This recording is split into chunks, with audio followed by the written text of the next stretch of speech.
Good afternoon. It's Gregg Bruno with Gregg Bruno Homes. I'm here this week with David Schwartz. He's a licensed marriage and family therapist in Westlake Village.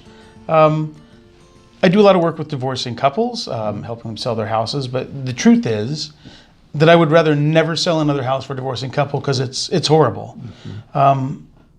And I talk to people, at different points in that decision-making process. When is a couple past the point of no return? When is it too late for a couple to kind of get into therapy and try to save that marriage? They say that the opposite of love is hate. That's what they say.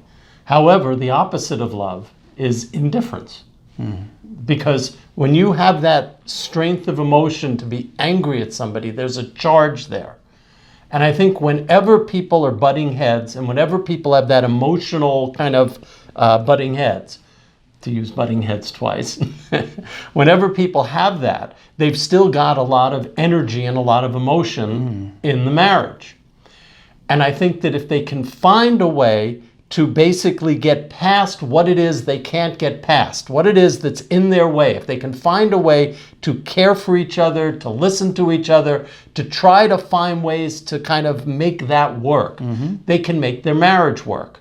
On the other hand, I think that if people have given up, they don't care anymore, if the person no longer has any feeling for them, then it becomes much harder to reinvigorate that marriage. Sure. I'm not going to say it's impossible. I'm merely going to say that it's basically more difficult because the feelings are not there. They no longer have the energy for it. Right. If that makes sense. That makes a lot of sense. And so as a result, that requires a whole lot of other work to try and figure out why that feeling's gone, which then brings it back up to the level of working with the other factors.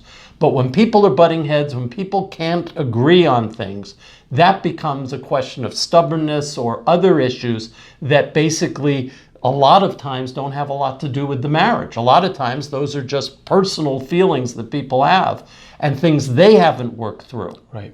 So if they can be more willing to examine their own behaviors, they can be more willing to potentially figure out a way past the difficulties with their spouse.